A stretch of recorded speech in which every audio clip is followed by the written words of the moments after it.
Hello, welcome back, everybody, to another amazing, and I know I always say amazing week to the True That Show, but we only have amazing here. I mean, that's our bar. You know, we go amazing and up, and today we really nailed it. Oh, okay. So for those of you that are on the podcast and not on the video, you didn't see Caroline doing pointing an arrow at herself when I talked about amazing.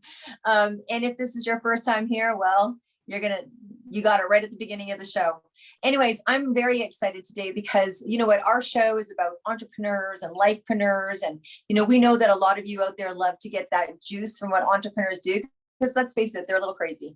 And or you are one yourself, or you want to be one, or you're just like, I'm happy where I am, I'm going to let you be crazy.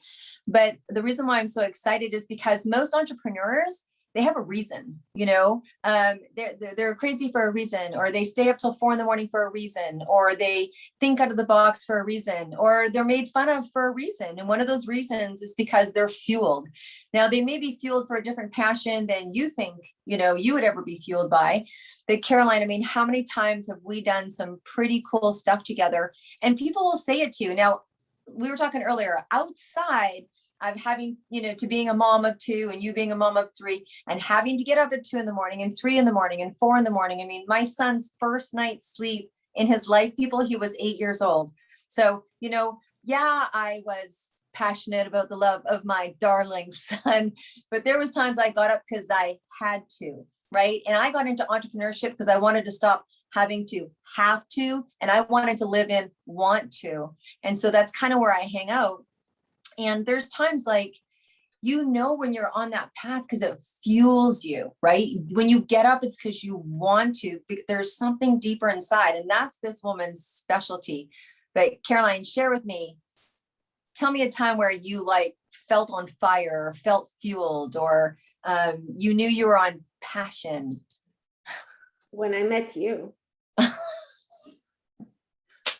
See, she can't take compliments, and then she's like, you're never giving me compliments. And then when I do one, it all goes like awkward silence. No, yes, that was one of the moments, but clearly there was a few, because I'm not a person who likes routine that much. I mean, it's kind of like ironic. I really need a routine in certain things, like in my getting up and doing some stuff. But in my work, my professional work, it has to be different. And it's funny because when I was younger, having jobs and all of this, imagine at 19, I decided to be a chiropractor assistant. This is like a person that really needs to look at every single detail and not miss one. Well, I sent wrong patients in sometimes and stuff like that. So it was not my forte. I mean, I loved being the receptionist and the secretary because I played that game probably for 10 years when I was a kid. You know, I had my all made up office. So I thought it was the job I wanted to do forever. But anyway, long story short, I realized I'm not a detail oriented person. And I'm also a person who fuels on new projects and, you know, having a why that always evolves. Because of course, like if you ask someone, any parent, like, what's your why? I'm pretty sure it's going to be their kids. Because whether we want it or not, we need to feed them. It's a legal requirement. So of course, you know, you have that as a why. Why do you need to go to work? Because I need to feed them. But that will fuel you out of obligation. You know, but there's that other fuel, like Deb is just taking on a crazy project. And I'm sure you guys heard about it. If you haven't, go back to our, you know, episode about 2 weeks ago. She's talking about walking for 10 days in Dublin, 8 to 10 hours a day, because she had a vision. So basically, you know, there's a fuel to that to say, okay, I will keep on doing it. And it has to be very strong, because it has to be stronger than a job where you're scared of losing your paycheck. Because as an entrepreneur, you do have that fear, but no one can really fire you. But on the other end, there's no money that is guaranteed. So you really need something strong inside of you to fuel you. And so I don't have one specific one. I would say my biggest moment after meeting you was, when I had my son. That was my biggest moment of like being fueled, because he was my firstborn. So I was just like, oh my gosh, I'm entering this crazy world of parenting. Yes. And I would do it again if I had no choice. No, I'm joking. But yes, what I love about our guest today, and I'm going to let you introduce her, Deb, but it's that she really explains, where to get that fuel and what is that fuel that we're talking about.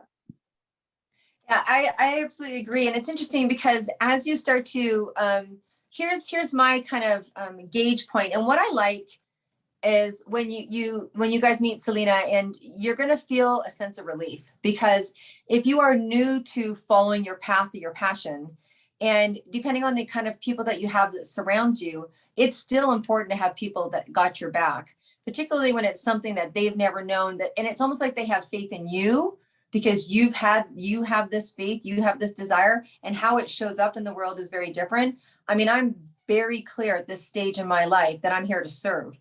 Now, I was the happiest cocktail waitress in the world in my 20s. I didn't know why, other than, I love music and I was having a great time in my life, but I was in service. I mean, I just loved my people, right? I loved them as much as when I owned a private healing studio. We were healing and doing thousands of massage. I was as much in my purpose serving, rum and coke, as I was healing people, in the sense that I was in service and people were receiving joy from that service, right? And so that's kind of what I do. That's what we do. I mean, I'm ecstatic about the launch that we've got coming up around our books, because we know that it's going to impact people. Then I feel like I've been in service. So the interesting thing, and the thing I love about this woman, is that she gets you to like that soul place, that place that where your soul, and then you get to decide where you want to take it to the world. It's really kind of expansive. Anyways, I don't want to take away this woman's, I don't want to put words in her mouth, because she's certainly got lots of really great ones to share herself. So Selena, please welcome the show. Come on to the show and introduce yourself and let us know about you a little bit. Hi, everyone, and thank you guys so much for having me. It's so great to connect with you ladies. You both shared such incredible aspects of what we are speaking on, the theme of what we're speaking on today. And I can really feel that both of you are very much living your lives on purpose in a way that does fuel your soul, and that there is that level of passion and enthusiasm and also co-creation, that sense of when Caroline was talking about how much, Deborah, you've come into her life, and really just your energies coming together actually created a new energy within her. That's the magic right there that I love to speak about. And I'm so grateful to share that today, and to be able to help the audience to recognize the power in really connecting that bridge between our soul, our spirit, and the practical application of that through our everyday tasks and everyday reality and everyday, as Carolyn said it, obligations even. And so that is something that I'm very passionate about helping people with. I call myself a facilitator of transformation, because I love to put people in spaces that really encourages them to not only connect with their essence on a soul level, like you said, the service aspect of what you do, Deborah. It's not about whether you're a cocktail waitress or whether you're writing this book and putting together this amazing product for people to benefit from, or running teams with Neora. Like, you're so diverse in what you do, but your underlying essence is that to be of service. And that is the soul essence that I speak of when I say the spirit. It's the spirit that has a very specific theme and essence that we want to connect with as our why. And our why is going to be different from person to person. I mean, for me, it's teaching and leading. If I'm not doing something where I'm teaching and leading, then I'm not actually feeling like I'm on purpose.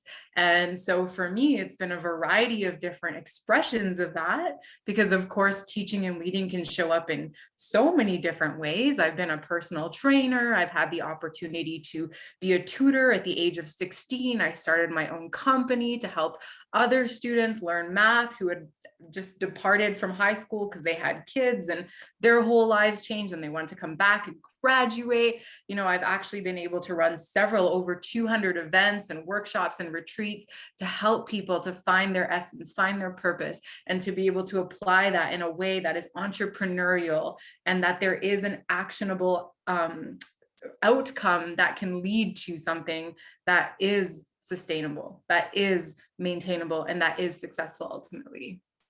Wow. Wow. That was just a big, like, whoo, there we go. Let's splash. You know what? I will bring it back to basic English. So for someone who is like, just like me right now, I'm so impressed with what I just heard. But how does, like, we go from questioning ourselves to having this big transformation? Because it can seem like such a huge journey to take, but you help people to take it step by step and not making it real, so how do you do that? Yeah, I think it's really just being able to take a step back and really look at your life from a very different perspective. So it's like you can go through a journey within your own life experience and look at it as though you're watching your own life. And if you go through all the different things that you've done, one of the ways that I like to do it is I like to write. I'm a journaler. I create discovery workbooks for people. I write 30 minutes every morning. I've been doing it since 2012. It's something that has helped me radically. And my journaling process is very much about asking questions. And what I've learned is that when you ask yourself the right questions, you will automatically get the right answers. But we're so used to asking the wrong questions. We're used to asking questions like, what is wrong with the world? What is wrong with me? Why aren't I doing better? How come I'm not successful? Why aren't I getting the results that I want? But instead of asking questions like that, if we change the mindset around the question asking and we ask questions like, well, who am I? And what do I feel like I'm on this planet for? And what do people say about me frequently that's positive? And what do I notice I light up with when I do and execute? And what brings me a high level of joy? I mean, Deborah was talking about the flow. What a beautiful way to just really look at our lives and say, when does time fly? There's that saying that says, time flies when I'm having fun.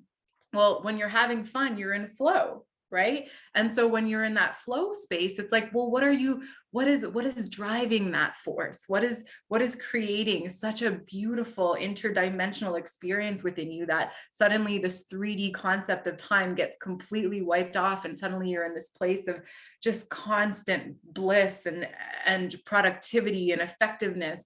And that is when you know that there's something that is actually driving your car that is not your mind, that is not your emotional body, because we have a physical body, emotional body, mental body, and spiritual body. When you're in the flow, it's like your heart and your soul are super connected to your body, and your body's just executing from that higher, infinite possible place. And that's really where I recommend people start. What makes you feel like your soul is driving your car?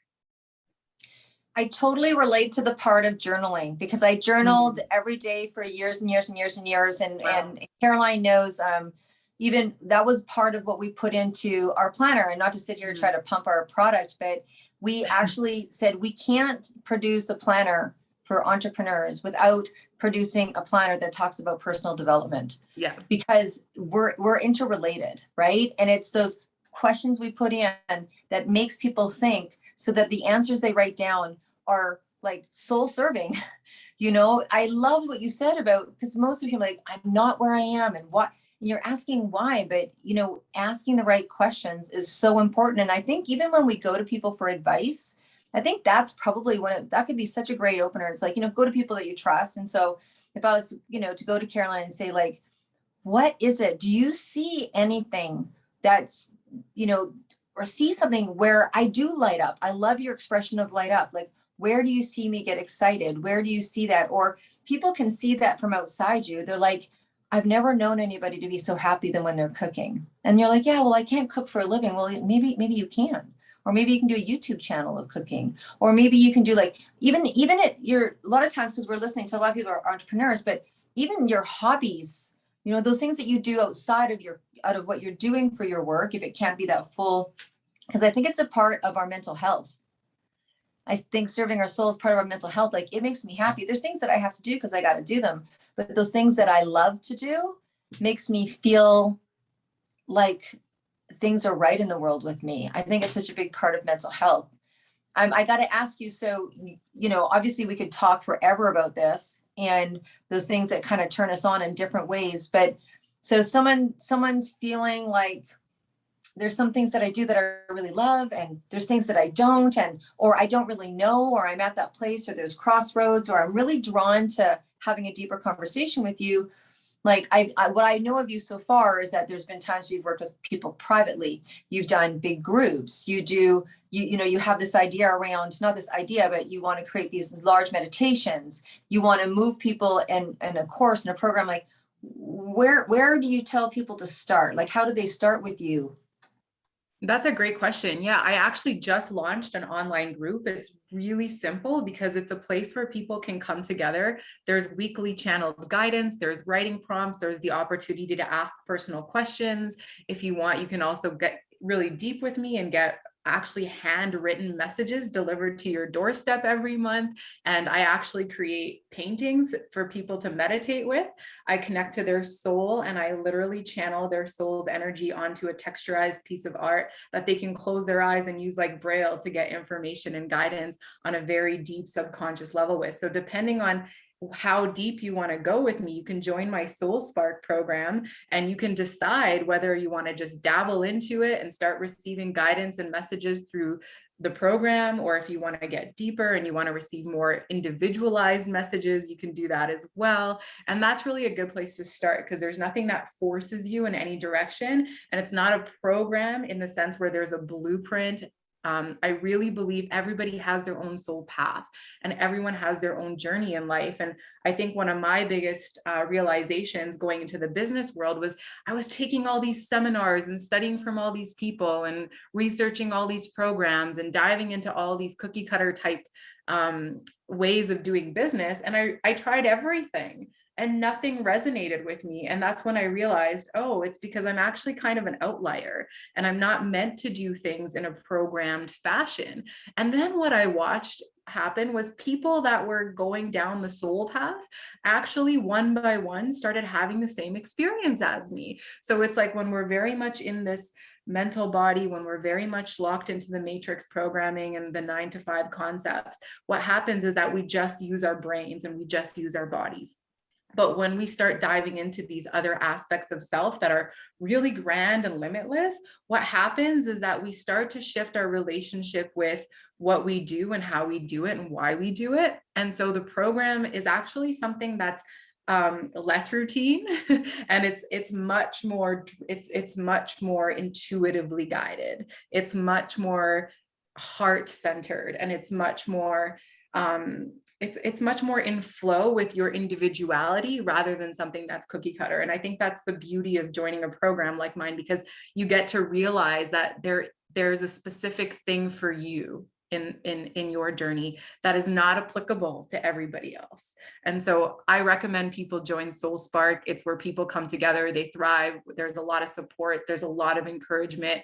You can take it how far you want to go. You can start small and rise. You can decide that you want to go all in from the get-go. There's all these amazing giveaways that I do every month, and you get the opportunity to meet people who are on the same path as you. So that's my recommendation. Yeah. I love that you said you're not a cookie cutter person, because I'm not. And I was trying to say that earlier with my, the job that I had. And then because people would tell me like, oh my gosh, you're not detail oriented enough. And until you actually accept who you are and what's your strength, and what's your weaknesses, you can feel like tossed into being told you're just not right for this. And then there's that saying that I saw on Facebook the other day, don't judge the ability of a fish by how he can climb a tree, because then for sure that fish is doomed, So I'm saying that to say that I like what you said, but I'm also a person to, as much as Deb and I are close and doing a lot of things together, we are also so opposite. I've been trying to journal for so long, and then I'll do a few mornings, a few weeks, and then boom, gone, and then boom, gone, and I re-get into it. And I think that you really hit a point there when you said when you do your work in all of this, you use your brain and you use your body. And it's something that we're kind of like born with, and we do it, but we're not taught to use our emotional body, like you were saying, in our spiritual body. And it can be scary to start, using that. And when you said all of that, I just got a click.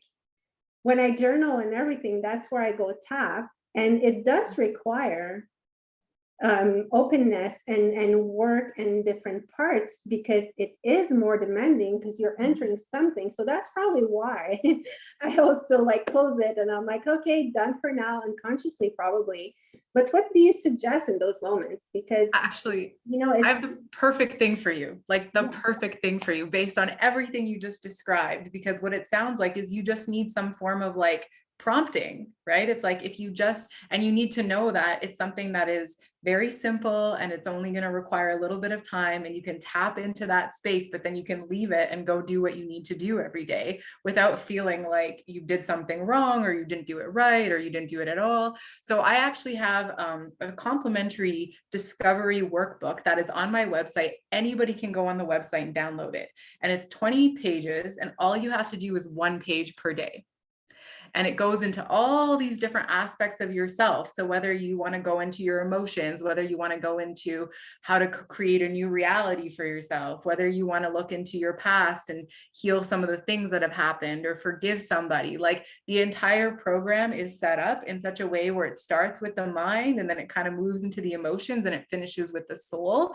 So it's a journey that you go through each day, and it asks all the right questions for you to kind of just dive into yourself at a deeper level and really get real.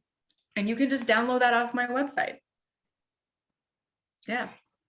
So the interesting thing is, I think when Caroline was talking, and I think we've all been there, done that, and not to that degree, not to that just specific situation, but sometimes we come up against ourselves. Sometimes if we're writing and something unfolds and you're like, oh, or when we're like, are we really living our passion? Are we really living our path? Even though, and by the way, to those people that are listening, even spiritual people and people that make a living off doing meditation or whatever have the same question. Like nobody, we all have limits of what we're willing to delve into in our personal life. Just because someone does this doesn't mean that they've got everything handled.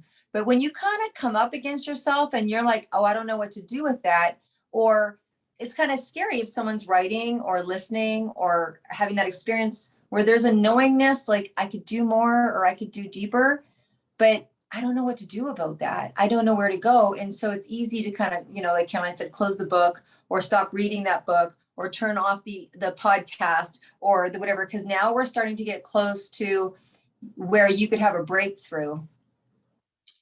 What do you suggest around that? I mean, people are at different places, right? But when people are knowing but scared. And you know what? I think this is a very interesting time with what you're talking about, because it really depends on how much light you're allowing yourself to receive.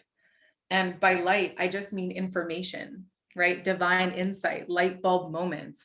And sometimes when we're just getting started on the journey, we can't receive too much information because it'll literally paralyze us or throw us into a dark night of the soul experience that's like, oh, this is so heavy, right? But if we just move about it in a graceful manner that just allows us enough to be able to open up to more light and open up to more light and open up to more light, over time, we will see the progress. So I always recommend people just tune into themselves and say, well, how much am I willing to face in myself right now? Because I've had people that have had themselves confront themselves with one big thing and they needed a year to process it. And that's totally fine. And some people will process 3 things in a day, and other people will need a month per big breakthrough. And it just depends on how fast and how far you want to go with this. I don't think that there's an expectation that we should be putting on ourselves to say, this is what I need to heal right now, and this is all that matters, and I got to get it done now, because I don't think that's actually supportive to the flow of the process. And so I really recommend people honor their process, and just before going into anything, and maybe we call it sabotaging in a way, it's like, just really get real with yourself and say, well, how much am I ready to receive this? And if the answer is not at all, then maybe just ask yourself again tomorrow, because maybe tomorrow you'll be 5% up from that, not at all. And really honor self, because I've noticed that when people experience huge breakthroughs in a way that's like too fast, too soon, it's very uncomfortable. Yeah. It's very uncomfortable. That's why I love so much that you have this. I mean, I think we could pretty well all agree that, you know, that's the culture, the community that you've built on Facebook for people to go in and have, you know, people that have their back. This is when I think you can have those close friends. It doesn't have to be 50 of them. It could be one person working with someone. I mean, I don't want to call you a coach, but per se, a comrade, you know, someone that you can have that experience with and bounce those things off, help grade you out. And this is where, who are you hanging with? You know, like, you know, when you like, who are you hanging with? Because it's so important to have people that don't necessarily have to back you 100% in everything you do. But when you start to kind of want to go in and doing your purpose, even using that sentence, man, I'm really working on, you know, living my purpose. And if that doesn't make people get up and go, oh, you know, just who's your support circle, which is why I love you have this access for people to be able to talk about, because we're all at a journey. It's all a journey, right? And Yeah, sorry, what I was going to say is that for me anyway, those kind of groups can be easier because you're actually with strangers who have not put you in a box yet, you know, and because when we have our friends and our family and people around us, whether you want it or not, you're in a box. Like I'm the baby of the family, so I'll never know better than my siblings. That's just like, even when I'm 72, you know, I won't know better. So we're placed in a box. And when you join groups like that, or you know, a program like that, and not that I want to call it a program, but it allows you to connect with strangers that at that moment in life, we have the same purpose. You know, we do the same thing, and that's what I really like about your process here. And you have such a calming voice, I have to say. I hope you record meditation or something. You have a calming voice. Thank you. Deborah and I are on that. Oh, awesome. I didn't even know. See, Deborah must have had another vision. I'm going to cut our conversation. I want to know, and I know Caroline talked about it earlier, and I don't know if we've kind of put it aside a little bit. I think I did. I want to bring it back. How did you have your breakthrough? How did you end up here? I know you talked a little bit about having a marital status change, I call them. Yeah, that's a great question. It definitely was a marital status change that really caused this huge eruption within me. And I think a lot of women go through this where they're in a marriage and they're in a marriage with the same paradigm that they grew up with. So the marriage mimics what they experience with their own family members and their parents and their uncles and their aunts and whoever they were really looking up to when they were kids. And as we evolve and we work on ourselves, our view of who we are within relationships starts to change. And that was happening for me in a really big way in my marriage. And I started asking questions like, I really want to create this, and I really want to create that, and I really see the world in this way. And my partner was just like not having it and not comfortable with me being so excited and passionate about out of the box ways of doing things. We were both working for the same corporation, and there was very strict rules about what was acceptable, what was not acceptable. We had signed all of these papers to say that we wouldn't go forth and do these things. So there was a lot of fear that was coming from that. And I think that fear was really kind of overruling our relationship, and it kind of cast the shadow over me that made me feel like I was super trapped. So coming out of the relationship, I immediately, within 6 months of my divorce, started my first company. I started a personal training life coaching gym. I had done my NLP Master Practitioner, and I was fusing exercise with affirmation work and self-development work through kettlebell training, TRX training, and just speaking and coaching through the process of exercise, which I've never seen anyone do anything like that before. And I just was so blown away with how good it felt to actually create something from scratch, to be able to have 23 clients from the day that I opened my business, to be able to actually see people come in and leave without feeling like they had to adhere to rules that didn't resonate with their value system. And that's really where it all started for me, was to be able to actually kind of leave the box, right? And to be able to dabble and try something that I really thought would be cool, but I didn't know for sure. And then once I got into that, then it was like everything kind of just, oh, I don't actually want to rent a place and be bound here. I want to travel and I want to do this. So I'm going to start this online and I'm going to see what it's like to host this big event in this huge banquet hall and lose tons of money, but give people an unforgettable experience. And, you know, it was really an experiential thing for me, because I personally learned through trial and error. I don't know how you guys learn, but I personally love learning through trial and error. And when you're young, you're like curious and you want to make all these mistakes, because you know that if you make a mistake, you can actually reverse it just by learning through it. And that was my approach. And I did everything and anything and the craziest things. Like I'd go to these islands in Mexico and I'd turn the island into my clients, and I'd go from house to house without speaking any Spanish and do healing work on these people and find a way to just survive there. And then I'd fly back and try this type of a workshop and watch all these interesting people come in and see them all start these businesses. And it was just the most amazing roller coaster ride that I put myself on. And after going through that roller coaster ride and really just dissecting, okay, that I liked, that I didn't like, that I liked, that I didn't like, that was cool, that was really uncool, never do that again. And it was like this whole process. And then I just like took everything that I ever learned and loved, and I started packing it together and coming up with a new form that I could then build stability off of that. And that's where I'm at right now. It's the congregation of all that I've ever done. It's taking all fingers of my hand and saying, we're one hand now. And that's the process that I've been through. You're impressive, girl. Thank you. Impressive. So we will need to have you on another podcast on how to find, how to start your business. Definitely, yes. It's your method. And yeah, trial and error, that's a way. I don't like it, but who doesn't live it really? As an entrepreneur, if you haven't gone through it, it's because you're not successful yet. You have to take risks, right? So yeah. So to come to a close, Selena, where can people reach you, and how can people connect with you? Yeah, you can actually just go to selenaellamoon.com. It's SELENA. Ella is ELLA Moon, the moon, MOON.com. And you'll see on my homepage, it talks a little bit about Soul Spark. You can click there and learn all about the details of the program. It's very comprehensive. There's a lot of information there. So just take it in bite-sized pieces.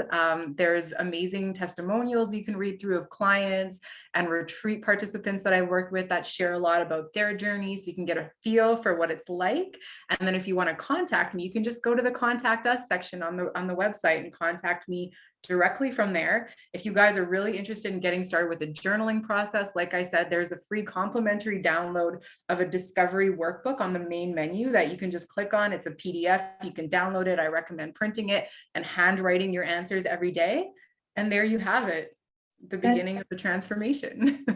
Awesome. Thank you. I will definitely go print it, because first of all, I love paper. I love writing. And, I really enjoy trying new things. And obviously yours is a proven successful one. So yes. Thank you for being here. And I will leave the last word to Deborah, because Deborah, as spiritual as she is, she wants the last word. And that, my friends, is called throwing the pot. So me and Caroline love soul bantering. Our souls were meant to banter. Our souls were meant to banter. Don't you love it when you can laugh at yourself through the jokes of others? So this is a show on being humble. This is our humble show. Anyways, thank you so much for coming on. And I think really, I love the word spark, because I think what you've done is spark the interest. And this is a vast conversation to have, and how people access that. And once they do, I'd love to have you back, because what I hear is, I can hear people out there asking, okay, so once I tap into this, what do I do? Like, what do I do? So let's do a part 2 of what do I do when I start to really get in touch with it. And then when I find out what it is, then where do I go with that? Because if you've listened to your story, it sounds like you've done this and done this and done this. And people you can hear I can't move to Mexico. I got 6 kids, and they'll come up with all of their reasons for not getting in touch with their soul. But honestly, your soul could be as simple as what I was talking about earlier. You totally gig making homemade applesauce, and all of a sudden, the next thing you know, you're on, you know, Netflix with your own cook show. Like, I mean, the world is really vast, right? When you're on path, things happen. And talking about that, the whole podcast, how it happened, you know, me and Caroline meeting together in our direct sales company to go open, you know, Australia. Who knew after all those hotels and after those flights and all those trade shows that we all of a sudden would be having a podcast and books and planners and all of those things that actually make us feel super excited. So I just want to wrap up with saying that thank you so much for coming on. And if you out there in podcast land would love to come on to the show, we'd love to have you. It's about the truth, right? It's about the truth of what it takes to get to where you want to go. So if you're a lifepreneur, if you're an entrepreneur, the new word of my world has been ultrapreneur. If you want to come on and share your story, please, we're here. A part of our path, part of our mission, part of our soul work, I guess Selena would say, is to create platforms for people to be able to share their work, which is, you know, what we do. If you feel like you want to be part of a book, where we do books. If you would like to be a co-author and collaborate, you know, and if you'd like to put something into our planner that inspires people, even in our planner, we've left a number of spots in there for people that are that want to personally brand themselves or business brand themselves and put a quote that really means something to you, right? And I know Caroline heard it through someone else, but I heard it through Caroline. So I just get to say that I heard from Caroline that your story or your words can be the game changer for somebody else's life, right? So contact us. Thank you again. I know this will not be the last time we talk at all. And again, Caroline, thank you for such a great show. Such a wonderful hostess you are. Thank you guys for having me. Both of you guys are amazing together. You have great podcast chemistry. So I'm so happy you guys are doing this. It's great. So, Thank you. okay, guys, we'll see you.